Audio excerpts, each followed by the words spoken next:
Hello, my friends. How are you?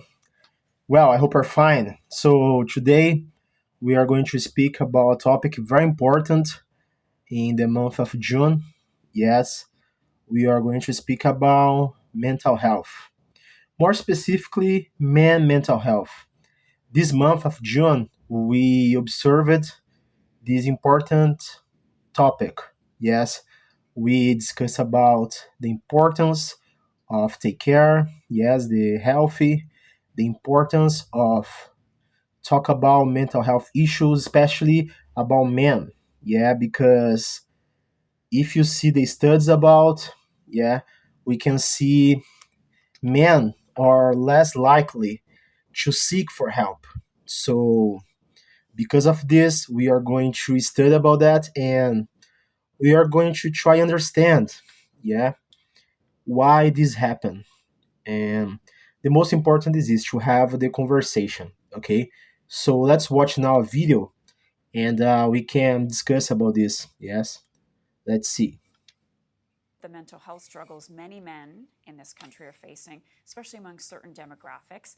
The Canadian Men's Health Foundation found depression is Yeah, so I'd like to talk with you about these informations here. Yeah, these rates. So look here: depression among men, moderate to severe, men aged 19 to 29, 43%.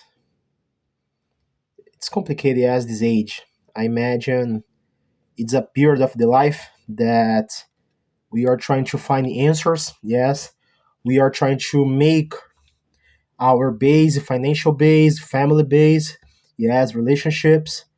So I understand this. Yes, now I got 30. Yes, but I think I connect with this group in the struggles of the life. Yes, so I can see this and I can understand it.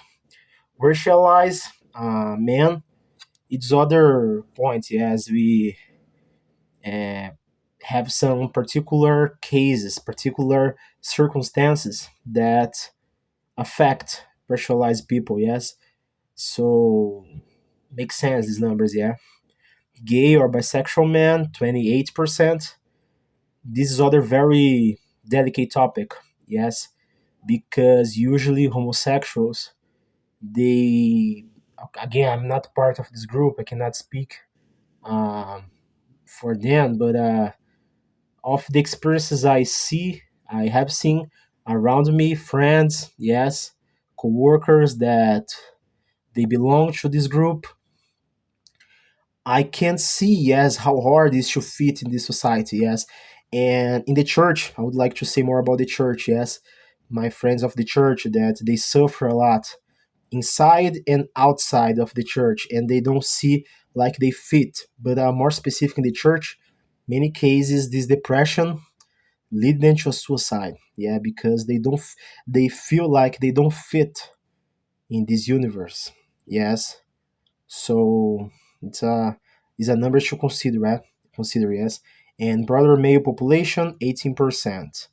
Okay, so these numbers for us to try to understand. Yes, of course, maybe have other groups that are not here, but these groups give for us a perspective. Yeah. highest among men aged 19 to 20 at 43%. Racialized gay and bisexual men also report higher rates of depression at 30 and 28%. That's compared to the general male population with 18%. Anxiety also significantly higher among younger men with more. Anxiety, it's other. What is for you? Yes, anxiety. How would you define this? I have this problem. Yes. In a very high condition, I would say. The therapy and the gym regularly helps me to pass for this situation. Again, it's not easy. It's not something that I always have the control. Sometimes get out of control, but I do my best. Yeah. So if I should define it for you here, I would say that anxiety is like I would say is a feeling of hurry, that you need to hurry. Yes, a feeling that if you need to do something, you need to run, you need to, and you feel desperate. Yes, I believe that is the best words. Is that you are desperate inside your body. So it's a torture. Yes, and the numbers again. Look here, the man aged 19 to 2019, 57%. Oh, it's I believe it's strongly connected. Yes, I know it's not all the depressive person is anxious as well, but many is. Yes, I believe some people face more depression, other people face more anxiety, but the majority have both, but one of them is stronger. Yes, I don't know. What do you think about this? More than half reporting moderate to high levels of anxiety. With me now to discuss is Dr. David Call. He's a men's health clinician and researcher. Good morning, doctor. Glad that you could be with us. These numbers are quite striking. One point I would like to say as well is about the importance to speak with experts. Yes, we need it's a if you have a friend that is a professional of mental health, yes, it's a doctor, a specialist, yes, it's important to seek informations from these people. Yes, here we are having a debate, a conversation. I don't know about this. I'm not a doctor.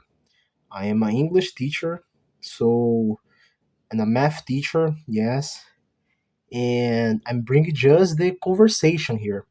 And we are watching a video and having a conversation, but I cannot here bring opinions like I know what is the best to do. No, no, I'm not a professional of this area.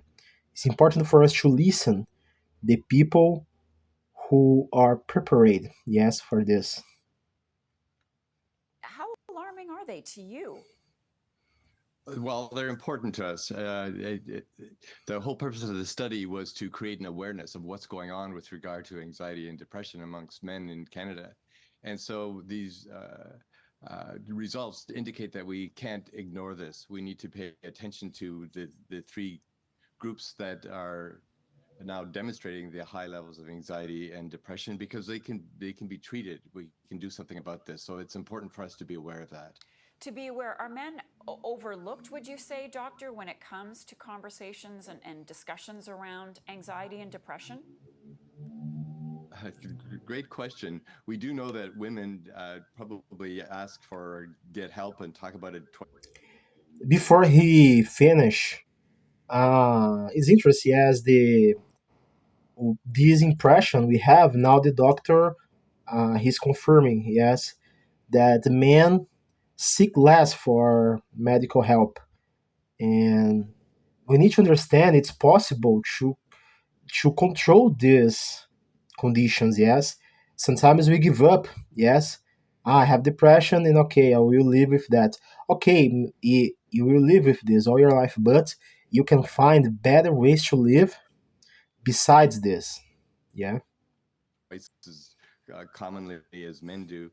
Men often shy away from this, and mental health is a difficult topic to raise, and because many men are raised with the idea that we should be strong, we should be independent, we shouldn't ask for help, despite the fact that we ask for help for fixing lawn mowers and fixing In a plumbing in car? our homes. We did the car, exactly. We don't do that for ourselves. So part of the awareness is to uh, encourage men to have the strength to ask for help, to recognize that there's something going on inside of them, and that something could be done about it, and that they're not alone in this. It's not just affecting them, it's affecting families as well. Other point, yeah, sometimes we don't seek for help and we think, it's something about me. Okay, but man, you have a mother, or a father, a sister, a brother, a wife, a girlfriend, a boyfriend, yeah, a son, I don't know, a nephew, doesn't matter, a friend.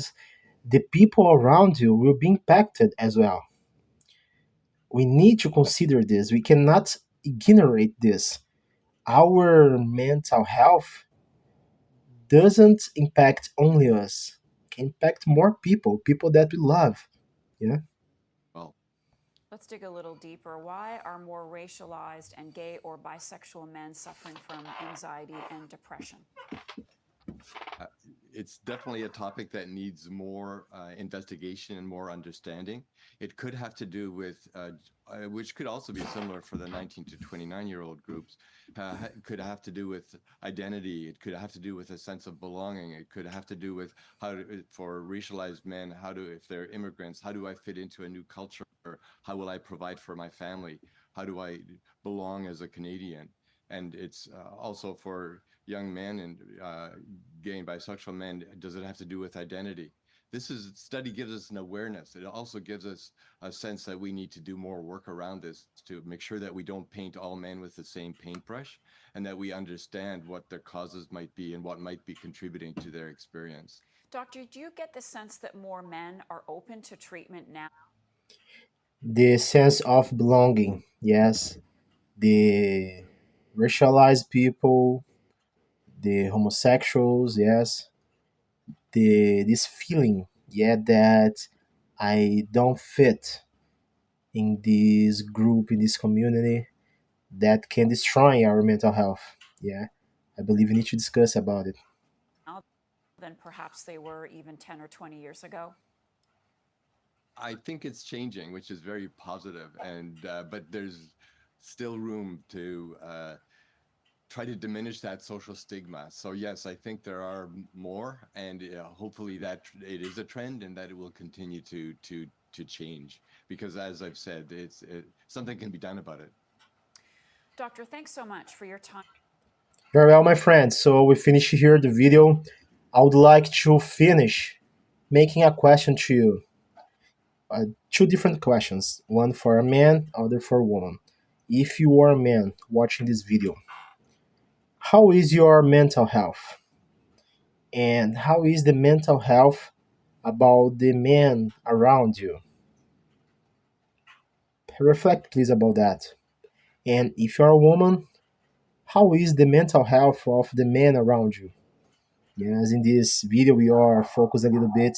It's about everybody, yes, but the discussion is moments about the man. And when you look a man, yes, a man that you know, a friend, a relative, how they are, yes, and what do you understand about mental health, the importance to have a good mental health. So I would like to finish this video with these questions. So reflect about this and bring your opinion. I would like to listen.